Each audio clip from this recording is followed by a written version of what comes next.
ইহসান ওয়া ইতা'i যিল কুরবা ওয়া ইয়ানহা আনিল ফাহশা'i ওয়াল মুনকারি ওয়াল বাগই ইয়া'iযুকুম লা'আল্লাকুম তাযাক্কারুন। এই আয়াতটা সকলের জানা আছে না নাই? কথা বলেন না, শুনেন না আপনারা? প্রত্যেক জুমা ইমাম সাহেব কোথায় পড়ে? দ্বিতীয় খুতবার লাস্টে। দ্বিতীয় খুতবার লাস্টে কি এই আয়াতটা কি তিলাওয়াত করে ফাযকুরুনি আযকুরকুম ওয়াশকুরুল্লাহ তাকফুরুন লেখাটা শোনা করে, ঠিক না বেটি? এই আয়াতের এত বড় গুরুত্ব, তার মানে একদিন ইমাম সাহেব মুয়াজ্জিন সাহেবের আযানের পূর্বে 1 ঘন্টা বয়ান করে, আধা ঘন্টা বয়ান করে, প্রথম খুতবা দেয়, দ্বিতীয় খুতবা দেয়, বলে যে আমি এই শুরু থেকে পর্যন্ত যত বয়ান করলাম, বয়ানের মধ্যে কি আলোচনা করেছি না করেছি, কি নসিহত না করেছি না করেছি, তবে সর্বশেষ যে নসিহত করতেছি এটা হলো আসল নসিহত, এই কথা বলে তার বয়ানটা শেষ করে দেয়। ইন্নাল্লাহা ইয়া'মুরু বিল আদলি ওয়াল ইহসান ওয়া ইতা'i যিল কুরবা ওয়া ইয়ানহা আনিল ফাহশা'i ওয়াল মুনকারি ওয়াল বাগই।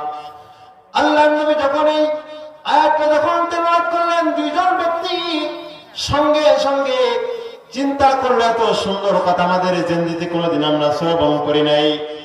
আল্লাহর নবীকে বলে, ও মুহাম্মদ, তোমার কথাগুলো আবার একটু রিপিট করো। আল্লাহর নবী বারবার রিপিট করছেন, আর তারা দুজন বারবার সেটা শ্রবণ করছে আর মুখস্থ করছে। আল্লাহর নবী অসংখ্যবার বারবার তেলাওয়াত করলেন, আর তারা সেটা সম্পূর্ণ মুখস্থ করে আকসাম বিন সাইফের কাছে গেছি।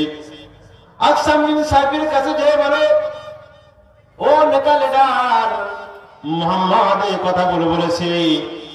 আকসাম বিন সাইফি শোনার সঙ্গে সঙ্গে বলে, স্টপ, তোমাদের কথা একটু বক্তব্য একটু রেখে দাও।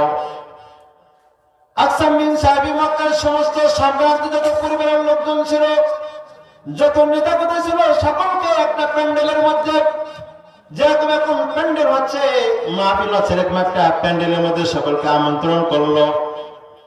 সকলকে ডেকে প্রধান অতিথি আকসাম বিন সাইফি এখন মুহাম্মদ কি বলেছে সেটার বক্তব্য দিবি। আকসাম বিন সাইফি সকলকে বক্তব্য দেওয়ার পূর্বে যে দুইজন প্রতিনিধি পাঠিয়েছিল তাদেরকে বলল, তোমরা বলো মুহাম্মদ কি বলেছি। আল্লাহর নবী যে আয়াতটা তেলাওয়াত করেছেন, এই আয়াতটা সকলের সঙ্গে তেলাওয়াত করার সঙ্গে সঙ্গে ওই মজলিসের মধ্যে আকসাম বিন সাইফি সহ যত কাফেররা ছিল সকলে একসঙ্গে মুসলমান হয়েছে। সুবহানাল্লাহ। এটা এমন একটা আয়াত।